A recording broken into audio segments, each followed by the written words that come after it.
শুভেচ্ছা প্রিয় দর্শক, শুভ দুপুর। আপনাদের সকলকে সাদর আমন্ত্রণ জানাচ্ছি ফ্রেশ প্রিমিয়ামটি তারকা কথনের আজকের আয়োজনে। আশা করছি যে যেখানে আছেন ভালো আছেন এবং নিরাপদে থাকার চেষ্টা করছেন, কারণ এখনকার সময়টা ভীষণ গুরুত্বপূর্ণ। আমাদের যে যার জায়গা থেকে চেষ্টা করা উচিত আমাদের দেশ মাতৃকাকে আমরা যেন উন্নয়নের পথে নিয়ে যেতে পারি, তাকে সুন্দর করে সাজাতে পারি, অর্থাৎ সুনাগরিক হয়ে ওঠার এখনই সময় যার যার জায়গা থেকে দেশকে ভালোবেসে কাজে এগিয়ে আসার। আজকে তারকা কথনে আমার সঙ্গে এমন দুজন মানুষ রয়েছেন যারা অভিনয়ের সঙ্গে তাদের জীবনে অর্ধশত বছরেরও বেশি সময় ধরে যুক্ত রয়েছেন। অর্থাৎ একেবারে আমাদের স্বাধীনতার পরপর যখন বাংলাদেশ জন্ম নিল, তারপরে যে আমাদের অভিনয়ের যে জগৎটা তৈরি হয়েছে সেখানে তাদের অনেক গুরুত্বপূর্ণ অবদান রয়েছে এবং তারা দুজন বন্ধু। অর্থাৎ বুঝতেই পারছেন আজকের আড্ডাটি কেমন হতে যাচ্ছে। আমার সঙ্গে রয়েছেন বীর মুক্তিযোদ্ধা অধ্যাপক জিয়াউল হাসান কিসলু। শুভ দুপুর, স্বাগতম। আমাদের সঙ্গে রয়েছেন অভিনয় শিল্পী জনাব আল মামুন। স্বাগতম আপনাকে। অনেক ভালো লাগছে দুজনকে একসঙ্গে পেয়েছে। আলাদা আলাদা পেয়েছি, কিন্তু দুই বন্ধুকে যখন একসঙ্গে পাই এবং ব্যাপারটা যখন আড্ডার, তখন তো আসলে মনে হয় যে আমার কোনো দায়িত্ব নেই, আড্ডা এখানেই জমে যাবে। আমরা আবার এক জায়গাতেই থাকি, আমরা একসাথে এসে আড্ডা মারতে মারতে হাওয়ার আড্ডা মারতে মারতে যাবো, আবার এখনো আড্ডাই দিচ্ছি। খালি এখন আমি একটু যুক্ত হলাম। আমাদেরও খুব ভালো লাগছে যে এরকম ভাবে চ্যানেল আইকে ধন্যবাদ যে এই অনুষ্ঠানে আমাদেরকে ডাকবার জন্য। অনেক ধন্যবাদ। যেমনটি বলছিলাম যে 50 বছরেরও বেশি সময় ধরে আপনারা এই জগতে রয়েছেন, তবে শুরুটা একটু শুনতে ইচ্ছে করছে, অনেক আগের কথা। প্রথমে জিয়াউল হাসান কিসলু। আমি যখন ইন্টারমিডিয়েট পড়ি 1973 সালে চট্টগ্রাম কলেজে, তখন আমার শিক্ষক ছিলেন অধ্যাপক মমতাজ উদ্দিন আহমদ। আচ্ছা। ওনার হাতেই কিন্তু আমার এই নাটকের শুরু। কিংবদন্তি নাট্যকার। একদম কিংবদন্তি নাট্যকার। সেই সময় চট্টগ্রামে প্রথম গ্রুপ থিয়েটার হয়েছিল থিয়েটার 73 বলে একটি নাট্যদল। আচ্ছা। যার প্রেসিডেন্ট ছিলেন মমতাজ উদ্দিন স্যার। বাহ। সেই নাটকের দলে স্যার আমাকে নিয়ে এই যে নাটক করা শুরু করলেন, সেই সময় থেকেই অদ্যাবধি আছি নাটক করতে। পরবর্তী সময় ওই নাটকের দলে আমি অনেক নাটক করেছি, নির্দেশনা দিয়েছি, এক পর্যায়ে নাটকের দলের কাণ্ডারি হয়েছি। এরকম করতে করতে প্রায় 81 সাল পর্যন্ত ওরকম চলেছে। তারপরে 1982 সালে এসে আমি ঢাকায় চলে আসি। আমি ইতিমধ্যে চট্টগ্রাম বিশ্ববিদ্যালয় থেকে মাস্টার্স কমপ্লিট হয়ে গেছে বাংলা সাহিত্যে। তারপরে ঢাকায় চলে এসে আমি নাগরিক নাট্য সম্প্রদায়ে যুক্ত হই এবং সেখানে এসে আমি আল মামুনকে পাই। বন্ধুও পাওয়া গেল। ও আগে থেকেই নাগরিক নাট্য সম্প্রদায় কাজ করছে, আর আমি ঢাকায় এসে থিতু হওয়ার পর আমি নাগরিক নাট্য সম্প্রদায় কাজ করা শুরু করলাম। এবং সেখানে তো আমরা জানি অনেক কিংবদন্তি নাট্যকার নির্দেশককে পেয়েছি, আলিজাকে, রাসুদুজ্জামান নূর, সারাজাকে পেয়েছি, তারপরে জামাল উদ্দিন হোসেনকে পেয়েছিলাম, আতাউর রহমান, খালেদ খান ছিল, ও কিন্তু আমাদের বন্ধু, প্রয়াত হয়েছে। আমরা একসঙ্গে আমরা সবাই টেলিভিশনে যুক্ত হলাম। টেলিভিশনে যখন শুরু, তখন থেকেই টেলিভিশন ঢাকায় এসেই টেলিভিশনে একটু একটু আমরা দুজনেই কাজ করা শুরু করেছি। তো টেলিভিশনে করতে গিয়ে অনেক সময় হয়তো মঞ্চে আমাদের সময় দিতে পারিনি, এরকমও হয়েছে। আমি মামুনের কথা বলবো নিশ্চয়ই। আল মামুন, আপনার কাছেও আপনার শুরুটা শুনতে চাই। শুরু আমার অবশ্য আমার বয়স যখন 4 বছর, আমি সেই সময় প্রথম মাইকে কবিতা আবৃত্তি করি। কি কবিতা মনে আছে?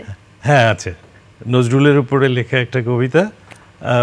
আমার বাবা কাগজে লিখে নিয়ে এসে দাদাকে দিলেন যে ওকে এটা পড়ে একটু রেডি করে দিতে। আচ্ছা। নজরুল জয়ন্তী হবে, আমাদের ওখানে সবসময় তাই হতো। আমার বাবা, এটা আমার কুষ্টিয়া খোকসা বর্তমানে উপজেলা, তখন ছিল থানা শহর, এবং শিল্প সংস্কৃতিতে খুব সমৃদ্ধ একটা জায়গা। আমার বাবারা, তাদের একটা হল ছিল, তার বাবার বন্ধু, এরা রমন হল, রেবতী রমন পালের নামে, এবং তারা সবাই মিলে সেখানে নিয়মিত থিয়েটার করতেন দর্শনের বিনিময়ে। আচ্ছা।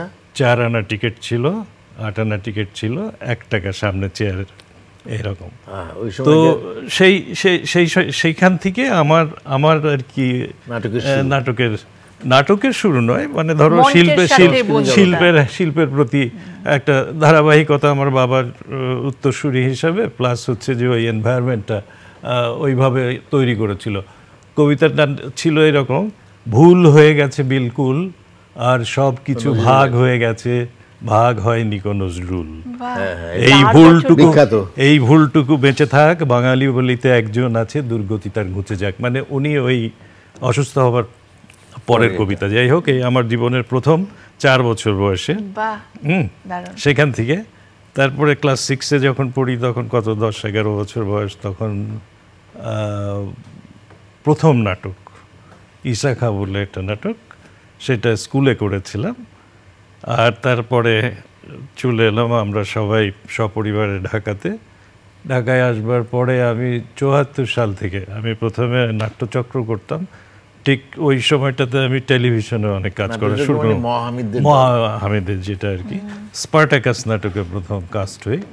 ওখানে কিছুদিন কাজ করার পরেই আমি পরে নূর ভাইয়ের সাথে কাজ, ওই টিভিতে কাজ করার ইয়েতে, তারপরে তো দেখলাম যে এখানে এসে কাজ। আমরা দুজনে একই নাটকে, নাগরিকের নুরুল দিনের সারা জীবন, বিখ্যাত হয়েছিল সৈয়দ শামসুল হকের লেখা, এবং এটা আলী জাকিরের নির্দেশনা না? আলী জাকির ভাইয়ের নির্দেশনা। এটা আমরা দেশের বাইরেও ওই নাটক নিয়ে, দেশের বাইরে নয়, শোনো, এটা হচ্ছে তোমার ইতিহাস। বাংলাদেশ থেকে প্রথম যে নাটকের দলটি নাটক নিয়ে অফিসিয়ালি ইন্ডিয়ান গভর্নমেন্টের ইনভিটেশনে গেল, আইসিসিআর ইন্ডিয়ান কালচারাল সেন্টার, সেইটা। সুতরাং এটা ইতিহাস। এই প্রথম নাটকের দল যে ইন্ডিয়ান কালচারাল সেন্টার স্পন্সর করলো ইন্ডিয়াতে। আমরা দিল্লিতে শো করলাম, জয়পুরে করলাম, কলকাতাতে করলাম, আকাশবাণীতে করেছি। এবং আমার একটা সৌভাগ্য, আমি একটা চরিত্র, দয়াশীল চরিত্রটি করতো কিন্তু খালেদ খান। আচ্ছা, তখন খালেদ খান মানে ওর কিছু ব্যস্ততার কারণে ও এই করতে পারছে না, চরিত্রটি ছেড়ে দিতে হচ্ছে ওকে, কারণ ওদের কিছু রবীন্দ্রসঙ্গীত সম্মেলনের কারণে। তখন এই চরিত্রটি, এই যে আমি করা শুরু করলাম, তারপরে আমি করলাম এবং আমিও দেশের বাইরে, তখন আমিই চান্স পেলাম। তুমি জানি করেছে কোন চরিত্র? আমি তো ওই 5টা ইংরেজ ক্যারেক্টার ছিল, তার ভিতরে আমি লেফটেন্যান্ট। ও লম্বা চড়া, খুব লেফটেন্যান্ট, খুব মানাচ্ছে। হ্যাঁ, সেই ইংরেজ লেফটেন্যান্ট, ওই পোশাকটা ছিল। এটা তো আসলে কৃষক বিদ্রোহের উপরে নাটকটি, নুরুল দিন আলী জাকির করতে, রংপুর অঞ্চলে। অসাধারণ নাটক, কিন্তু এটা বলতেই হবে, একদম কালজয়ী। এটা পরবর্তী সময় ইন্ডিয়াতেও কোন একটা নাটকের দল যেন করেছে। আচ্ছা আচ্ছা, তবে আপনাদের কথা শুনতে শুনতে আমার মনে হচ্ছিল, এই যে একে অপরকে বলছেন তুমি এটা করছিলে, আমি এটা করছিলাম, কি মানে সুখ স্মৃতি। এই সময় দাঁড়িয়ে অনেকের তো ইন্টারভিউ নেই, অনেকেই বলেন যে ইন্ডাস্ট্রিতে নাকি বন্ধু হয় না এই সময় দাঁড়িয়ে, খুব কম, কিছু হয় না বলবো না, কিন্তু খুব কম। আপনাদের সময়কার অনেককে আমি ইন্টারভিউ করেছি যারা বলেছেন যে একজন আরেকজনকে পুশ করে সামনে এগিয়ে দেয়া, একজন আরেকজনের জন্য নাটক লিখছেন, বা এই ক্যারেক্টারটা আমাকে না নিয়ে ওকে নিলে ভালো লাগবে, এরকম অনেক গল্প আমি শুনেছি। এইটা কেন বলেন তো এখন কমে যাচ্ছে? কি মনে হয়? আমার তো মনে হয়, আমি বলতে পারবো না বর্তমান যে ইয়াং জেনারেশনের মধ্যে আমাদের মতো এরকম বন্ধুত্বপূর্ণ সম্পর্ক গড়ে তুলেছে কিনা, কিন্তু আমাদের সময় তো এই বন্ধুত্বটা হতো। আমরা কিন্তু একসঙ্গে ঘুরতে, যেমন নাসির আলী মামুন বলে একজন ফটোগ্রাফার আছে, আমরা একসঙ্গে একটি পত্রিকাতে চাকরি করতাম, সারাদিন ওমান আমরা ঘুরতাম ঢাকা শহরে, ছবি তুলতো ও, আমি সংবাদ সংগ্রহ করতাম। এই বন্ধুত্বটা তো আমাদের সেই এখনো আমরা ভুলি না। আমাদের সঙ্গে দেখা হলে সেই পুরাতন স্মৃতিচারণ করতে যে কি ভালো লাগে। বলুন তো, কেন বন্ধুত্ব কিভাবে টিকিয়ে রাখা যায় দীর্ঘ সময়? এটা তো সুসম্পর্ক, ভালোবাসা, এটা উভয়ের উপরে নির্ভর করে, তাই না? আমার মনে হয় যে খালেদ খান যখন নতুন বিয়ে করলো মিতাকে, রবীন্দ্রসঙ্গীত শিল্পী, ওরা তো দুইজনেই প্রয়াত হয়েছে। তো নতুন বিয়ে করার পরে আমি, তুমি হয়তো জানো কি না, আমি ওর বাসায় একদিন, আমি তখন বিয়ে করি না, আমি ব্যাচেলার, আমি রাত্রেবেলা ওর বাসায় আড্ডা মারতে মারতে থেকে যাব। তখন যে একটিমাত্র খাট, সেই খাটটিতে কিছুতেই মিতা থাকতে চাইলো না, বললো যে আপনারা দুই বন্ধু একসঙ্গে ঘুমান। সে মাটিতে শুইল, কারণ আর তো কিছু নেই, ও মাটিতেই একটা পাটি বিছিয়ে শুইল। এই যে বন্ধুত্বকে মূল্যায়ন করা, স্ত্রী হিসেবে মিতা আমি আজও ভুলিনি এই দৃশ্যটা, যে ও কতখানি, আমি তো বলেছি না তোমরা নতুন বিয়ে করেছো তোমরা একসঙ্গে থাকো, আমি রুমে থাকি না, দেবেই না। শোনো শোনো শোনো, এরকম গল্প আমার একটা আছে। আমি ছোটবেলায় ক্রিকেট খেলতাম একসঙ্গে, তারপরে 65-এর দিকে আমার বন্ধু আশিস রয় ওরা চলে যায় ইন্ডিয়াতে। আমার সাথে 53 বছর পরে দেখা হয়েছে তার কলকাতায়। আচ্ছা, 53 বছর পরে। তারপরে এখন প্রতিদিনই প্রায় হয়তো কথা হয় বা যোগাযোগ ঠিক আছে। আমি গেলে, এই লাস্ট গেলাম যখন, তো আমার 3 জনে মিলে আমরা একটা সিনেমা দেখব। আমার স্ত্রী 3টা টিকিট পড়েছে, 2টো একসঙ্গে, একটা এক জায়গায়। আমার স্ত্রী সে একা বসলো আর বললো তোমরা দুই বন্ধু একসাথে বসে দেখো।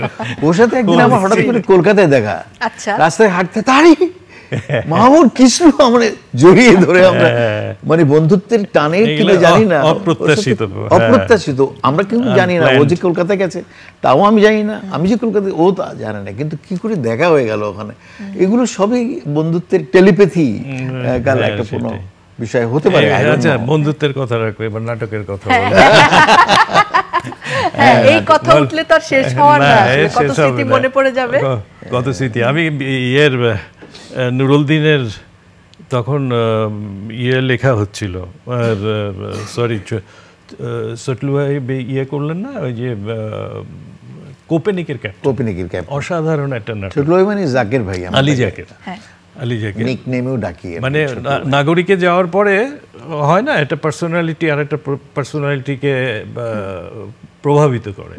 তা আমরা যারা ওনার আশেপাশে ছিলাম, ঠিক ওনাকে অনুসরণ করা, পোশাকে ইভেন ব্যাগ তৈরি করেছিলাম ওনাকে দেখে। এই যে ব্যাপারটা, এবং কিছু ব্যক্তিত্ব এমনই থাকে প্রভাবিত করতে পারে, উনি ওই রকমের মানুষই ছিলেন। নূর ভাইয়ের কাছ থেকে আমরা ভাষা শিখেছি, হ্যাঁ, প্রভাবিত করেছে, আমরা কথা বলা, উচ্চারণ। এই শোনো ভুলে যাবো, যেটা বলতে চাচ্ছিলাম সেটা হচ্ছে যে আলী জাকের ভাইয়ের সঙ্গে নাটকের ব্যাপারে অনেকের অনেক রকম স্মৃতি আছে, কিন্তু আমার স্মৃতি আর একটু ডিফারেন্ট আছে। সেটা হচ্ছে যে উনি হঠাৎ করে একটু খেয়ালি মানুষ, শৌখিন মানুষ ছিলেন, একটা এয়ার গান কিনে ফেললেন। আচ্ছা, জার্মানির একটা ডায়না এয়ার গান। এইটা নিয়ে এখন পাখি শিকার। তো আমারও একটা ছিল, চাইনিজ একটা ছিল। তো প্রথম গেলাম, যাওয়ার পরে তারপরে ইয়ে হতে হতে আমরা শিকার করতে করতে প্রায় ময়মনসিংহের কাছাকাছি চলে গেছি। হ্যাঁ, ওনার গাড়িতে ইয়ে করে ফারুক ছিল। আচ্ছা, পরে আতা ভাইও গেছে, আজাদ ভাই গেছেন, ওনারা আমাদের গ্রুপেরই সবাই আর কি। তো হতে হতে মানে সেটা তখন রীতিমতো ওই প্রতি শুক্রবারের একটা রুটিন কাজে পরিণত হয়ে গেল। ছোটলু ভাই আবিষ্কার করলেন, আরে এ তো গল্ফ খেলার চেয়েও ভালো। হ্যাঁ, এক বাড়ির পায়খানার পাশে দিয়ে আর এক বাড়ি দিয়ে দিয়ে জীবনেও যেখানে ইচ্ছা করে যাব না ঠিক সেইখান দিয়ে যেতে হচ্ছে। এটা যে কতটা কায়িক শ্রম এবং মানসিক একটা ব্যাপার আছে, যদিও খুব নিষ্ঠুরতা। এনিহাউ সরি, তুমি বলো। আমাদের অভিনয় দেখে স্মৃতিগুলো আছে, তার সাথে আমাদের অনেক স্মৃতি। এই যে ও যে বললো ময়মনসিংহ দিকে জাকির ভাইয়ের সাথে গেছে, আমাকেও উনি একদিন ফোন করে বলতে, কি করছিস আজকে? মানে কিছুই না, চল আমরা ময়মনসিংহের দিকে গাড়ি চালাতে চালাতে যাই, অনেক ছবি তুলবো, আবার ব্যাক করবো। হ্যাঁ, ওনার তো ছবি তোলার শখ ছিল। এই সারা পথ ধরে উনি কাটা কাটা করে ছবি তুলছেন। তারপরে আমরা সেই মুক্তাগাছা পর্যন্ত চলে গেছি, সেখানে গিয়ে একটা ছাপড়া দেওয়া একটা হোটেলে বলে একটু ক্ষুধা লেগেছে, চল খেয়ে নিই। ওরকম খাওয়া ওদের, এগুলো বোধহয় রিক্সালা চিনে ফেলতো না আপনারা যখন নামতেন গাড়ি থেকে? ছোট ভাইকে তো বেশি চিনতো, তবে এখনকার মতো নয় না, অতটা ইয়ে ছিল না। হয়তো সাধারণ মানুষ আমরা যে সমস্ত জায়গায় যেতাম নিয়মিত, হয়তো টেলিভিশন দেখে বা ছোট ভাই, উনি তো অতটা আসতেনও না, আর আমরাও তখন হয়তো বা ওই রকম অর্থে এখনো না। হ্যাঁ, কি বলো? না, আমাকে চেনাচিনি এখনো কিন্তু হয়। আমি একবার লন্ডন গেলাম, আমি জুতা কিনতে গেছি, যে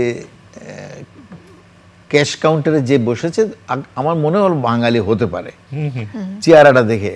তো আমি ওগুলো জিজ্ঞেস করিনি, আমি টাকা দিতে গেছি, বলে যে আপনি অভিনয় করেন না? আমি বলি যে হ্যাঁ, বাবা মামা চাচা এই ধরনের চরিত্রগুলো হ্যাঁ করি। আপনি আমাকে চিনতে পেরেছেন? বলে হ্যাঁ খুব ভালো, আমি তো রেগুলার আমরা টিভি দেখি এখানে বাংলা টিভি, কেমন খুব ভালো লাগছে। তারপর বলে যে না আমি কিছু ডিসকাউন্ট করবো আপনাকে, আমার কিছু করার রাইট আছে, আপনাকে আমি আজকে কিছু ডিসকাউন্ট করে দেবো। সে করলো, কিন্তু তখন এই বিদেশ বিভুঁয়ে এরকম একটা মানুষ যখন চেনে ভালো লাগে। এগুলি হলো অর্জন, ভালো লাগে, এগুলি কিন্তু অর্জন, এটা পয়সা দিয়ে কেনা যাবে না। এই যে ব্যাপারটা ভালো লাগা, এটা ইনস্ট্যান্ট। আমার মনে হয় যে কলকাতায় আমি বই মেলাতে যাই, চেষ্টা করি যেতে আর কি। তো এই বোধহয় বছর 2 আগে গেলাম, তো ওইখানে একটা ফ্যামিলি তার বই কিনতে, ওরা আমাকে দেখে বলে যে আপনি বোধহয় বাংলাদেশের নাটকে অভিনয় করেন, আপনার সঙ্গে একটা ছবি তুলি। তো আমার খুব ভালো লেগেছিল। আপনারা এত আগে থেকে মঞ্চ থেকে শুরু করলেন, তারপর টেলিভিশনে আসলেন, রেডিওতেও করি কিন্তু নিয়মিত এখনো। হ্যাঁ, কিন্তু এই যে এখন তো আরো ডিজিটালাইজেশন হয়েছে, ওটিটি প্ল্যাটফর্ম এসেছে, কিংবা ইউটিউব ভিত্তিক অনেক নাটকও তৈরি হয়, যেটা আসলে টার্গেট পিপল ইউটিউবকে কেন্দ্র করে। সেইটাকে কেমন করে দেখেন, বা ওটিটিতে কাজ করছেন কিনা, করবেন কিনা? আমি তো এখনো করিনি। আমিও করি। ও করেন? ইচ্ছা আছে? হ্যাঁ, করা যেতে পারে, অভিজ্ঞতাটা অর্জন করার জন্য। কেমন প্ল্যাটফর্মটা আলাদা, প্ল্যাটফর্মটা কিন্তু দেখেন কি ওটিটির কাজ কিংবা ইউটিউবে নাটক দেখা হয়? হ্যাঁ দেখি, মাঝে মাঝে ইউটিউবে দেখি, ইউটিউবে দেখি ফিল্ম। আমি তো ফিল্মও করেছি। আমি একটা ফিল্মের আমার ডাবিং হয়ে গেল বোধহয় কিছু 10-12 দিন আগে, ওটা মুক্তির অপেক্ষায় আছে, জঙ্গলি। আচ্ছা, যেটার মধ্যে এ অভিনয় করেছে। তুমি কয়টা করেছো ছবি? হ্যাঁ, অনেকগুলো, 5-6টা। হ্যাঁ, আমিও এরকম 7-8টা করেছি, কিন্তু জানি না। জঙ্গলিটাতে সিয়াম আর ওই বুবলি ওরা মেইন ক্যারেক্টারগুলো। আমি করেছি ওখানে একজন বিশ্ববিদ্যালয়ের প্রক্টর। আপনি তো এমনিতেও শিক্ষক, এই জায়গাটা একটু মনে আসে। আপনি দীর্ঘদিন সরকারি কলেজে বাংলা পড়িয়েছেন, সেই অভিজ্ঞতা, তখনও তো নাটক করতেন।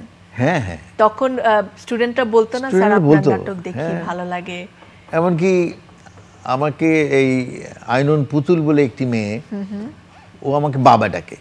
বাবা ডাকে কারণ ওর অনেকগুলো নাটকে আমি ওর বাবা হয়েছি, আমি ওর কাছে একটা কমন বাবা হয়ে গেছি, এই জন্য একেবারে সবসময় বাবা, সবসময় বাবা ডাকে। কিন্তু একটি নাটকে ও আমার প্রেমিকা হবে, চিন্তা করো, মানে এরকম একটা অসম প্রেম। তো ও কিন্তু হেজিটেট করেন, এত সুন্দর অভিনয় করেছে, আমাকেও তো সেই অভিনয়টা করতে হচ্ছে, ও তো আমার মেয়ে করতে সবসময়। তা আমার ছাত্রছাত্রীটা দেখে বলে যে স্যার কালকে আপনি যে একটা খল চরিত্র জাতীয়, মানে একটি মেয়ে, তাকে আপনি প্রহার করছেন, মারছেন আপনার স্ত্রীর ভূমিকায়। আমি বললাম তো তোমরা জানো সে কিন্তু আমার মেয়েই, বলে আমার কেমন লেগেছে তোমাদের কাছে? তো ওরা খুব রিয়্যাক্ট করে, যখনই আমাকে অভিনয়, তো পরের দিন ক্লাসে ওরা ওই নাটক নিয়ে আলোচনা করতে। যদি বলি কোনটা বেশি ভালো লাগতো, পড়াতে না অভিনয় করতে? দুটোর তো দুই স্বাদ আমার কাছে মনে হচ্ছে। যদি কেউ বাঁচতে বলে, বাঁচতেই হবে একটা, যে কোনো একদিকে যেতে পারবে, একদিকে যেতেই হবে। আমি শিক্ষকতাটাকেই আমার আজীবন, আই লাভ টিচিং। আমি এখনো সেই জায়গাটা মিস করি, আমার ছাত্রছাত্রীদের সাথে ইন্টারাকশন, এবং তাদেরকে যে মানুষ হওয়ার জন্য যা যা করণীয় এগুলো বলাটা, এটা আমি একটা সামাজিক দায়িত্ব মনে করতাম। নাটককে আমি অত অবহেলা করছি, নাটকের মধ্য দিয়েও তো আমরা সামাজিক দায়িত্ব পালন করছি। আমি তো নিষ্ঠুরভাবে বললাম, আমি একটা বাঁচলাম শেষ পর্যন্ত। এখনো কিন্তু করি, এখনো কিন্তু ওই যে বিভিন্ন থিয়েটার স্কুলগুলোতে আমি কিন্তু ডাক দিলে আমি যাই, বাংলা উচ্চারণ, বানান এগুলো আমাকে বলতে বলে, আমি এগুলো করি আর কি। বাহ, আপনারা তো দুজনেই বিজ্ঞাপনে কাজ করেছেন বেশ কিছু, এবং হ্যাঁ, সেটার অভিজ্ঞতা কেমন? বিজ্ঞাপনে কাজ করার আলাদা কোনো স্টাইল আছে, কিংবা আলাদা কিছু মাথায় রাখেন আলমামুন? না, আলাদা তেমন কিছু না, তবে কাজটা হচ্ছে খুব প্রিসাইজলি করা হয়। নাটকে যে সুযোগটা হয়তো পাওয়া যায় না, একটা এনজি শর্ট হয়ে গেল অনেক সময় ওইটাই চলে যায়, পার হয়ে চলে যায়। কিন্তু এখানে সেই সুযোগটা নেই, এটা পারফেকশনে আসা যায়। যাদের সাথে করলে যেটা ভালো হয়েছে, মজা পেয়েছি আমি। ওই খুব কম সময়ে অনেক কিছু বোঝাতে হয়, অনেক কম সময়ে অনেক কিছু বোঝাতে হয়, সময় নিয়ে কাজ করতে হয়, এই একটা ব্যাপার। এডিট করে ওরা, আমরা তো অনেকখানি করি, ফুটেজগুলো না, অনেক তবে শর্ট ডিভিশনগুলো খুব সুন্দর করে আগে থেকে তৈরি করে নেওয়া হয়, প্রি প্রোডাকশন কাজগুলো অনেক বেশি হয়, যেটা হয়তো আমাদের নাটকে সুযোগ কম, অতটা হয় না। আর ওই অভিজ্ঞতা এমন একটা জায়গায় নিয়ে গেছে যে এখন স্ক্রিপ্ট দেখলেই একটা রিডিং দিয়ে দাঁড়ায় গেলেই হয়ে যায়। আমি তো বিকাশের বিজ্ঞাপন করতে গিয়ে তখন আমাকে অনেকে নাম জানতো না। একদিন আমার মা মারা গেছে এর মধ্যে, আমি তখন তার মরদেহ নিয়ে দৌড়াদৌড়ি করছি, আমি দূর থেকে ক্রাউড, ওরা হাসপাতালে বলছে যে বিকাশের মা মারা গেছে, মানে আমার নাম এমন ভাবে বলছে, আমি তখন কাঁদবো না হাসবো ওদের এই কথাগুলো। বিকাশটা তখন খুব বিখ্যাত হয়েছিল, হ্যাঁ খুব বিখ্যাত হয়েছিল, এবং আমার বিলবোর্ড টিলবোর্ডে অনেক ছবি ছিল, আমি তখন ওটা করে অনেক জনপ্রিয়তা। এই বিজ্ঞাপনের প্রসঙ্গ যেহেতু তুললো, বিজ্ঞাপনের জনপ্রিয়তা অর্জন করার জন্য বিজ্ঞাপনটা কিন্তু সাংঘাতিক ভালো একটা মাধ্যম, ফ্রিকোয়েন্টলি আসছে বারবার। আমার এক বন্ধু একদিন ফোন করে আমাকে বলে, দোস্ত আমি তো টেলিভিশন খুলে তোর জ্বালায় আর পারছি না, খুললি দেখি তোকে, ওই যে বিকাশ। আমরা কি করবি টেলিভিশনটা বন্ধ করে? হ্যাঁ টেলিভিশনটা বন্ধ করে হাঁটতে যাবো ভাবছি, তোকে আর দেখতে চাই না। তোর জ্বালায় টেলিভিশনে দেখা যাচ্ছে না। আচ্ছা, এবার কাজের জায়গায় যদি আসি, নির্মাতা তো একটা বড় ভূমিকা পালন করেন একজন অভিনেতার কাজের জায়গায়। সেই জায়গায় আপনারা যেমন আলী জাকেরের নির্দেশনায় কাজ করেছেন, এবং টেলিভিশনেও নিশ্চয়ই এরকম প্রবীণ অনেক নির্মাতার সঙ্গে কাজ করেছেন, আবার এখন যে কাজ করছেন অনেক তরুণ নির্মাতার সঙ্গে কাজ করেন, তাদের কাজের ধরনে কি কোনো আলাদা ব্যাপার লক্ষ্য করেন, জেনারেশনের যে ব্যাপারটা সেই জায়গায়? এক সময় যদি এখন টেলিভিশনের সাথে তুলনা করি, বিটিভি তো ইয়ে ছিল, বিটিভিতেও সেই অর্থে পরিচালক বলে কিছু ছিলেন না। প্রযোজক যিনি, উনি সবাইকে কল করতেন, উনি ওনার সামনে বসে স্ক্রিপ্ট রিডিং হতো, আগে 3টা রিহার্সেল হতো, তারপরে রেকর্ডিং হতো। রিহার্সেলটা তো এখন একদমই উঠে গেছে। রিহার্সেলটা একদম উঠে গেছে। আগে 3 দিন রিহার্সেল, 2 দিন মনে হয়, বা 3 দিন, 3টা রিহার্সেল দিতে হতো। আর নাটকের ক্ষেত্রে যেটা হচ্ছে যে 4 মাস 6 মাস বা তার থেকেও বেশি প্রতিদিন রিহার্সেল, তারপরে স্টেজ রিহার্সেল, টেকনিক্যাল রিহার্সেল, এগুলি করে তারপরে, এবং আরো প্রফেশনাল দেখার সৌভাগ্য হয়েছে আমার। ব্রিটিশ কাউন্সিলের, তুমি ওইটাতে ছিলে না, আচ্ছা, ব্রিটিশ কাউন্সিল অর্গানাইজ করলো বাংলাদেশে, ওইটাও একটা ছোটখাটো ইতিহাসই থিয়েটার এবং নাগরিক নাট্য সম্প্রদায় এখান থেকে ইয়ে করে ম্যাকবেথ করলো, এবং রয়্যাল শেক্সপিয়ার থিয়েটার থেকে মিস্টার ক্রিস্টোফার স্যানফোর্ড নামে একজন ডিরেক্টর আসলেন আমাদেরকে কাজ করানোর জন্য। তো ভাষাগত একটা বিরাট ব্যবধান, উনি তো বাংলা জানেন না। হ্যাঁ, তো যাই হোক, ইংরেজিতে হচ্ছে। আর স্ক্রিপ্টের যে ব্যাপারগুলো, এগুলি অ্যাসিস্ট্যান্ট ডিরেক্টর ছিলেন নূর ভাই, আসাদুজ্জামান নূর, উনি ওইটা দেখছিলেন আর কি। তো কাজ করলাম। পারফেকশন যে কাকে বলে তখন বুঝতে পারলাম যে স্টেজে কাজ করা কত। নাটকের তো একটা বিষয় থাকে যে মুখস্থ করতে হয়, এই জন্য 4-5 মাস ধরে রিহার্সাল করতে হয়। ওই সময়টা ছিল না ওই নাটকটার ক্ষেত্রে, সরি, ওই নাটকটার ক্ষেত্রে ওই সুযোগটাও ছিল না। মাত্র 2 মাসের ইয়ে নিয়ে আসছিলেন, অ্যাসাইনমেন্টে আসছিলেন উনি। এটার ভিতরে তো আমরা প্রতিদিন ওই স্ক্রিপ্ট নিয়ে প্রথমে শুরু করলাম আমরা। উনি ব্লকিংটা বলে দিচ্ছেন, আমরা স্ক্রিপ্ট নিয়ে ডায়লগ বলে যাচ্ছি। তারপরে তো আমাদের একটা অভিজ্ঞতা ছিলই, সেটা অল্প কিছুদিনের মধ্যেই আমরা স্ক্রিপ্ট রেখে দিলাম, দিয়ে অলরেডি তখন পুরো নাটক আমাদের গ্রিপে, এবং হচ্ছে উনিও খুব খুশি আর কি, মানে আমাদের কাজ দেখে। টেলিভিশন নাটকে কিন্তু একসময় পরিচালকদের কি, আমরা যে সকল পরিচালকদের পেয়েছি, যেমন তার মধ্যে আমি নাম করতে পারি আব্দুল্লাল মামুন, আতিকুল হক চৌধুরী, তারপরে মুস্তাফিজুর রহমান, এই ধরনের পরিচালকদের, আবু জাফর সিদ্দিকী, এই ধরনের পরিচালকদের সাথে নাটকে, টেলিভিশন নাটকে অভিনয় করাটা ভাগ্যের ব্যাপার ছিল, তাদের কাছ থেকে আমাদের শিক্ষণীয় ছিল। এখন যে সকল পরিচালকরা অভিনয় করার জন্য আমাদেরকে ডাকে, তারা আমাদেরকে ঠিক ডিরেকশন দেওয়ার মতো সেরকম সবাই যে সক্ষমতা রাখে আমি দেখতে পাই না। তারা আমাদের যে সমন্বয় করে, সরকারি কাজগুলো ওনারা দেখেন, আর আমরা গিয়ে আমাদের কাজটুকু করে দিয়ে চলে আসি, হয়ে যায় একটা প্রোডাকশনে। এবং ওই যে আমি শুনেছি অনেক নাটক নাকি একদিনেও হয়ে যায় সব সব সিন করে একদিনে নাটক বানিয়ে ফেলেন এমন। এরকমও করে। এরকম হয়, কারণ ওখানে ওটা একটা অর্থনৈতিক ব্যাপার আছে সঙ্গে যুক্ত। তবে আমি প্রাইভেট সেক্টরে নাটক করতে গিয়ে আমি কয়েকজন ভালো ডিরেক্টর পেয়েছি, যেমন তার মধ্যে তার কাজ করেছি আমি, খুব ভালো লেগেছে গিয়াসউদ্দিন সেলিম, যার মনপুরা যে পরিচালনা করেছে, গুণিন করেছেন। হ্যাঁ গুণিন করেছে। এই ধরনের ডিরেক্টরদের অন্তরালে পড়ে ওর একটা নাটক আমিও করেছিলাম, আমি আর মিমি, অসাধারণ নাটক, খুব ও ভালো ডিরেক্টর, কিন্তু খুবই ভালো। আরেকজন যে মারা গেল মানে আমাদের ঢাকা থিয়েটারে ছিল, কি জানি নাম, মাসুম? না না, আরো এরকম ওনার প্যাকেজ নাটকগুলো তো আমার খুব ভালো লাগতো অভিনয় করতে আর কি। বাহ, একজন শিল্পী তো সবসময় আসলে স্বপ্ন দেখেন, কাজ করতে চান, সেই জায়গায় যদি বলি আর কি কি করতে চান, মানুষের থাকে না যে এই কাজটা আমি করতে চাই, এরকম একটা স্বপ্নের কাজ আমার আছে, প্রতিনিয়ত নিশ্চয়ই এটা তৈরি হয়, কি বলবেন জিয়াল হাসান কিসলা, আপনার কাছে শুনি শুরুতে। কি প্রশ্নটা? আমি আর কি কি কাজ করতে চান, কি কি স্বপ্ন দেখেন, কোন স্বপ্নের কাজ আছে মানে এই নাটক শিক্ষকতার বাইরে? মানে এটাও হতে পারে যে এরকম একটা নাটক চাই বা এরকম একটা সিনেমাতে এই বা এরকম একটা চরিত্র চাই, এটাই মনে হয় কি করতে চান আসলে। আর আসলে আমি যেটা এখনো আমি শিক্ষকতার মধ্যে থাকতে চাই, যদি কেউ আমাকে শিক্ষকতা মানে কাজে আমাকে যুক্ত করে, আমি খুবই আনন্দের সাথে এবং অত্যন্ত রিলিজিয়াসলি এটা আমি পালন করতে যাই এটা। আর আরো ভালো ভালো চরিত্র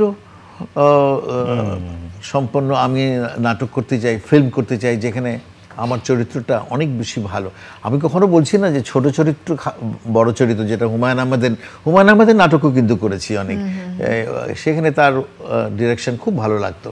তো ভালো চরিত্র খারাপ চরিত্র বলে কোনো কিন্তু একটা খুব ইম্পর্টেন্ট চরিত্র আমি পেয়েছি বাংলাদেশে, এরকম আরও আমার সেই তৃষ্ণা রয়ে গেছে যে আমি যদি আরও একটা ভালো চরিত্র পেতাম, যেখানে খুব মানে আমাকে নিয়েই অলমোস্ট, যেমন আমি একটা নাটক করেছিলাম, নাটকটির নাম এটা ওই অঞ্জন আইচের, অঞ্জন আইচ ভালো ডিরেক্টর, তো অঞ্জন আইচের একটি নাটক করেছিলাম বাবার মতো দেখতে বা বাবার মতো ছিলেন, এরকম একটা কি নাম জান, মানে সেখানে আমি কিন্তু মেইন ক্যারেক্টার, আমাকে নিয়েই কিন্তু নাটকটি। তো এই ধরনের চরিত্রগুলো করতে এখনো খুব ভালো লাগে যে আমাকে নিয়েই নাটকটি গড়ে উঠেছে, নিজেকে আপনি মেলে ধরতে পারছেন, আরো মেলে ধরতে পারছি। আমার আল মামুন আপনার কাছে শুনি। হ্যাঁ, অনেক করেছি শুরু থেকে আজ পর্যন্ত। সেটা হচ্ছে যে এক একটা বয়সে এসে এক একটা রূপকে ধারণ করতে হয়, বয়সের একটা অভিজ্ঞতাকে ধারণ করতে হয়। তো আমি এখন যেখানে আছি, আমার এই গত 10 তারিখে আমি 72-এ পা দিয়েছি। বাহ, কংগ্রাচুলেশন। Thank you. তো আমি আমার এই বয়সের সাথে মানানসই একটা চরিত্র যদি কাজ করতে পারতাম তাহলে খুব বেশি ভালো লাগতো। আমি যেমন শুধু বাবাই হবে কোনো কথা নেই, ইম্পর্টেন্ট চরিত্রটা ইম্পর্টেন্ট চরিত্র, ভালো চরিত্র। আমি একটা চরিত্র অভিনয় করতে আমি আগামী সেপ্টেম্বর মাসে যাব কলকাতায়, ওটা একটা বিচারকের চরিত্র আর কি, একটা ফিল্মে। ফিল্মটার নাম হচ্ছে বরবাদ, মনে হয় এরকম একটা। অনেক অনেক শুভকামনা, স্বপ্নগুলো সত্যি হোক এবং সময় ভালো কাটুক, যতদিন আছেন সময়টা ভালো হওয়া দরকার, আরো ভালো সময় আসুক আমাদের জীবনে, দীর্ঘায়ু এবং কর্মময় জীবনের জন্য আমাদের অনেক ধন্যবাদ। পাঠক সমাবেশের পক্ষ থেকে এই বই উপহার রয়েছে আপনাদের। অনেক ধন্যবাদ। আবারও নিশ্চয়ই আপনাদেরকে পাবো, দুজনকে একসঙ্গে পেলে তো আরো ভালো লাগবে, আড্ডা এইভাবেই জমে উঠবে। তোমার সঙ্গে আড্ডা দিয়ে খুব ভালো লাগলো, কোন দিক দিয়ে সময় গেল। ধন্যবাদ প্রিয় দর্শক, আপনারা যারা সঙ্গে ছিলেন, আশা করছি আমাদের মতো আপনাদেরও ভালো লেগেছে, ভালো কেটেছে এই সময়টা। আবার আপনাদের সাথে দেখা হবে নতুন তারকার সাথে, নতুন গল্প, বাংলাদেশের গল্প, জীবনের গল্প নিয়ে। ভালো থাকুন, সুস্থ থাকুন।